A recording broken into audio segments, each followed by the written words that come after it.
45 years old. Apo. Na nag-dialysis na. Hindi, sa pagka. Apo. So mga brad, no, binubuhat na siya, pagtulungan, ito yung mga nagbubuhat sa kanya. Pag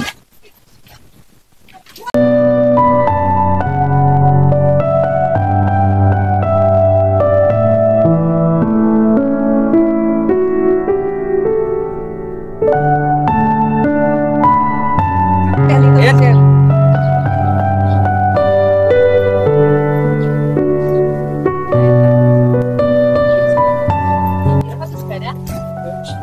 si Christopher ay ano, no? 45 years old. Apo. Na nag-dialysis na. So, tingnan natin, kamustahin natin siya. What No? we do?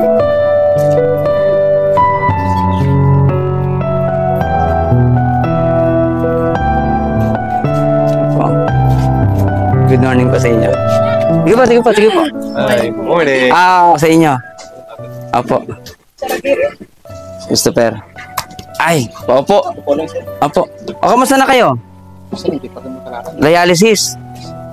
So, mga brad, nalaman natin sa asawa niya na 2 beses kayo nagda-dialysis kada linggo. So, sa gamutan pa lang, mabigat na. Magkano nakatagal ang dialysis nyo? 1 year and 1 year na. Eh, paano kayong hindi nadala sa ospital? Wala pala kayong wheelchair. binubuhat po. Binubuhat sa upuan. Sa ibay. Kung anong dahilan, bakit kayo nagda-dialysis? Okay, bakit umabot sa ganung sitwasyon?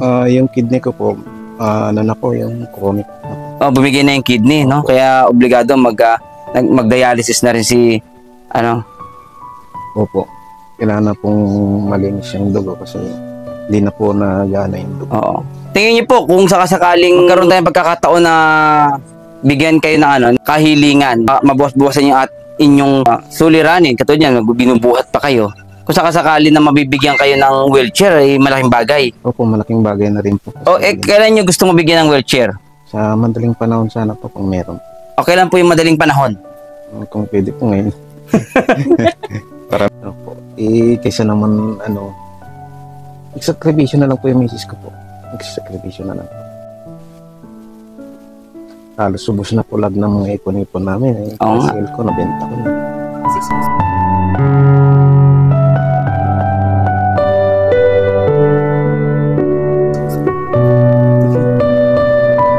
Si Sir Nick.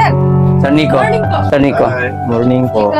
So, nalaman po namin na Sir, Hindi po. Can you stand or no? Or hindi, sa pagka. so mga brad, no, binubuhat na siya, pagtulungan, ito yung mga nagbubuhat sa kanya.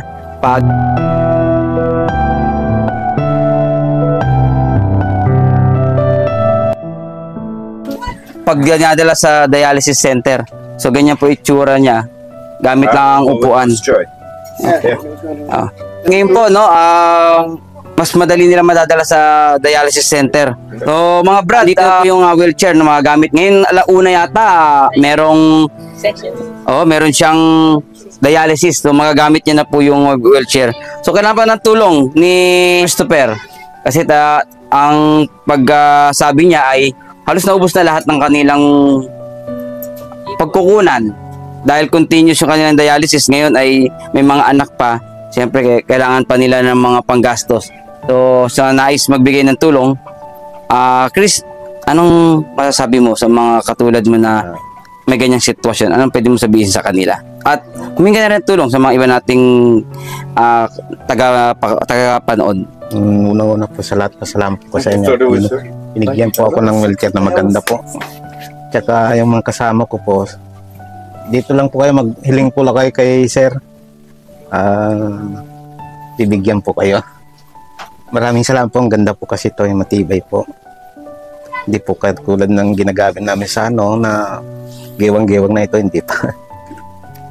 Tsaka matibay po. Maraming salamat po. Thank you, sir. So, brad, mga brad, hingi po kayo uli ng tulong. Salamat mga sumusuporta sa amin at titiwala. Maraming salamat po sa inyo lahat. Kasama po namin dito ang mga guardians, ang Muntinlupa Junior Police, mga kasama nating force multiplier. So, maraming salamat mga brad.